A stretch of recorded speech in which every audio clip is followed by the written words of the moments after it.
Good morning students, 9th class today we will read.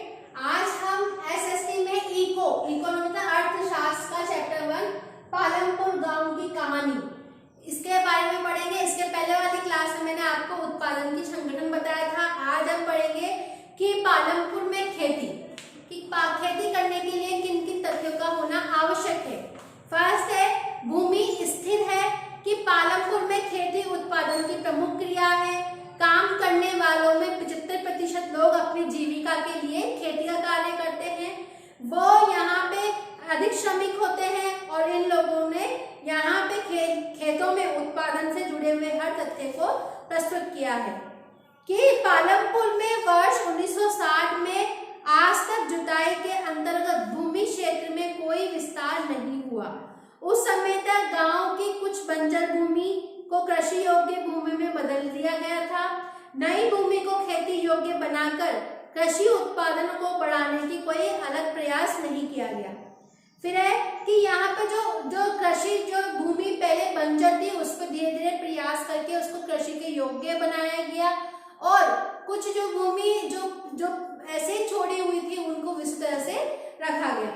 फिर है कि उसी भूमि में अधिक पैदावार करने का कोई नया तरीका आया कि भूमि तो स्थिर थी, क्या नए तरीके से वहां पे कृषि का कार्य किया गया जिससे कि वहां की पैदावार बढ़ी।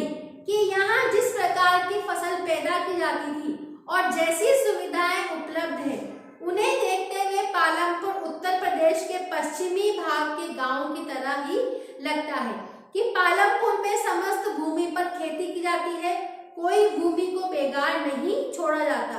बरसात के मौसम में खरीफ की फसलें जैसे कि ज्वार या बाजरा उगाते हैं और इन पौधों के पशुओं के चारे के लिए भी उपयोग में लाए जाते हैं। जैसे कि जो फसल कटने के बाद में जो खरपतवार जो उसमें खेत में बचती है उसको ये चारे के रूप में जानवरों के लिए भी रखते हैं।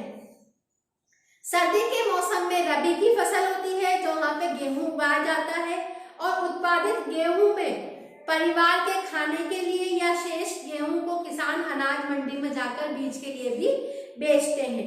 पालमपुर में एक वर्ष में किसान 3 अलग अलग फसलें इसलिए पैदा कर पाते हैं क्योंकि वहाँ की सिंचाई की सुव्यवस्थित व्यवस्था है। पालमपुर में बिजली जल्दी ही आ गई थी, उसका मुख्य प्रभाव यहाँ सिंचाई की पद्धति में भी पड़ा। तब वहां तक कुओं में रहट या द्वारा पानी निकालकर छोटे छोटे खेतों में सिंचाई का कार्य किया जाता था, लेकिन बिजली से चलने वाले नल और प्रभावशाली ढंग से अधिक सिंचाई की जाने लगी। कि पहले वहां पे लाइट इतनी विकसित नहीं थी तो रहट से पानी निकाला जाता था कुओं से, लेकिन वहां पे बिजली जल्दी आ गई थी तो वहां पे लाइट से पानी को खींचना, नहरों में पानी डालना जनरेटरों के द्वारा, तो इनके द्वारा वहां पे कृषि को अच्छा किया जाने लगा। परिणाम स्वरूप 1970 के दशक के मध्य तक 200 हेक्टेयर के पूरे जुते हुए खेत क्षेत्र की सिंचाई होने लगी। मतलब 200 हेक्टेयर तक के यहाँ पे उनको सिंचाई का कार्य किया जाने लगा।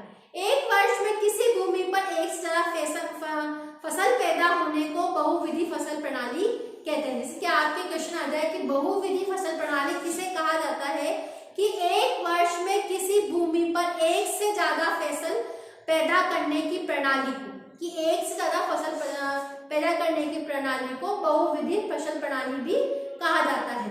ये भूमि के किसी एक टुकड़े में उपज बढ़ाने के लिए सामान्य प्रणाली है। पालमपुर में सभी किसान कम से कम 2 मुख्य फसल पैदा करते हैं और 15-20 वर्षों से तीसरी फसल के रूप में आलू भी पैदा कर रहे हैं। कि 2 फसलें होती है लेकिन जो तीसरे समय की फसल जो होती है उसमें आलू की पैदावार होती है। हमने यहाँ आपको कि यहाँ दिखाया गया है कि यहाँ ग्राफ के अनुसार कि यहाँ इस बात से प्रदर्शित हो रहा है कि यहाँ पे कैसे पहले 50 से 51 में यहाँ पे जुताई का जो क्षेत्र था 129 था, फिर यहाँ पे 90 से 91 में 157 हो गया, फिर 2001 में 56 हो गया। फिर जिस तरह से यहाँ पे उसका लेवल हर साल यहाँ पे बढ़ा है। ठीक है, अब हमने देखा कि जमीन के टुकड़े से उत्पादन बढ़ाने का सही तरीका बहुविधि फसल प्रणाली है। दूसरा तरीका अधिक उपज के लिए खेतों में आधुनिक कृषि विधियों का प्रयोग करना, जैसे कि कीटनाशक दवाइयों का प्रयोग करना और समय समय पर मिट्टी की उर्वरा शक्ति को भी जांचना। कि मौसम में पैदा की गई फसल के रूप में मापा जाता है। 1960 के दशक के मध्य तक खेती में पारंपरिक बीजों का प्रयोग किया जाता था। कि पहले तो क्या करते थे, जैसे गेहूं को थोड़ा सा गेहूं अलग रखते थे ताकि उनको बीज के रूप में इस्तेमाल कर सके, चने को भी वो इस तरह से यूज करते थे। तो परंपरागत बीजों को कम सिंचाई की आवश्यकता होती थी। किसान उर्वरक के रूप में गाय के गोबर और दूसरी प्राकृतिक खादों का प्रयोग करते थे। ये सब किसानों के पास तत्काल ही उपलब्ध थे और उन्हें खरीदना नहीं पड़ता था। 1960 के दशक के अंत में हरित क्रांति ने भारतीय किसानों को अधिक उपज वाले बीज HIV के द्वारा गेहूं और चावल की खेती करने के तरीके सिखाए। कि अब यहाँ पे आधुनिक बीजों का इस्तेमाल होने लगा, कीटनाशक पदार्थों का इस्तेमाल होने लगा, जिससे कि यहाँ की पैदावार में वृद्धि हुई। मात्रा में अनाज पैदा होने की आशा है। इसके परिणाम स्वरूप जमीन के उसी टुकड़े में फसल की अपेक्षा अधिक अनाज की मात्रा पैदा होने लगी और भारत में, पंजाब में और पश्चिम उत्तर प्रदेश के किसानों ने खेती के आधुनिक तरीकों का सबसे पहले प्रयोग किया। कि यहाँ पे हरित क्रांति के द्वारा यहाँ पे पंजाब में, हरियाणा में, पश्चिम उत्तर प्रदेश में यहाँ पे गेहूं की पैदावार बहुत ज्यादा होती है, तो यहाँ पे उन्होंने खेती के नए तरीके भी अपनाए और उन क्षेत्रों में किसानों ने खेती सिंचाई के लिए HIV बीजों का इस्तेमाल किया, रासायनिक उर्वरकों का इस्तेमाल किया और कीटनाशक पदार्थों का भी इस्तेमाल किया। उनमें से कुछ ने ट्रैक्टर, फसल गहाने के लिए मशीनें खरीदी और जुताई का, कटाई का काम भी बहुत तेजी से होने लग गया। पालमपुर में परंपरागत बीजों से गेहूं की उपज 1300 किलोग्राम प्रति हेक्टेयर थी। कि जो परंपरागत बीज थे उनसे हम 1300 किलोग्राम प्रति हेक्टेयर, एक हेक्टेयर में उसको लेते थे। लेकिन HYV बीजों से उपज जो होते हैं वो 3200 किलोग्राम तक भी पहुंच गए।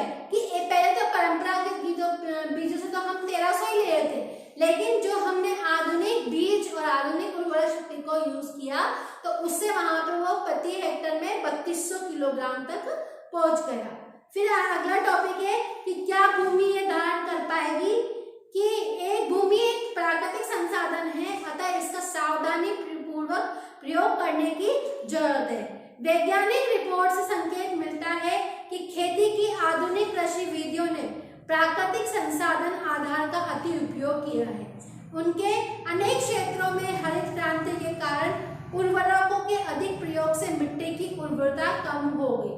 कि अधिक कीटनाशकों का प्रयोग करने से वहां की जो मिट्टी में उर्वरता शक्ति थी, उपजाऊपन था, वो धीरे धीरे वहां पे कम होने लग गया। इसके अतिरिक्त नलकूपों से सिंचाई के कारण भूमि के जल में सतत प्रयोग से भौम जल स्तर कम हो गया और उर्वरता और भौम जल जैसे पर्यावरण संसाधन कई वर्षों तक भी बनते हैं, क्योंकि इनको बनने में बहुत समय लगता है। फिर अगला है पालमपुर के किसानों में भूमि किस प्रकार वितरित की गई, किस प्रकार भूमि को बांटा गया। कि खेती के लिए भूमि कितनी महत्वपूर्ण है। यहाँ पे खेती काम करने सभी लोगों के पास खेती की पर्याप्त भूमि नहीं थी। किसी के पास तो बहुत बड़े खेत थे, किसी के पास बिल्कुल ही जमीन नहीं थी।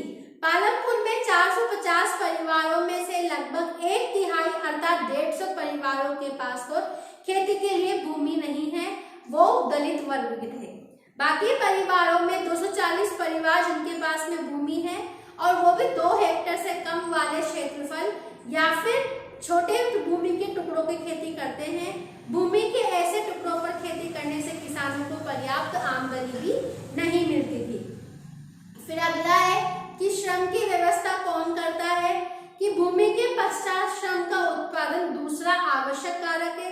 खेती में बहुत ज्यादा परिश्रम की आवश्यकता होती है।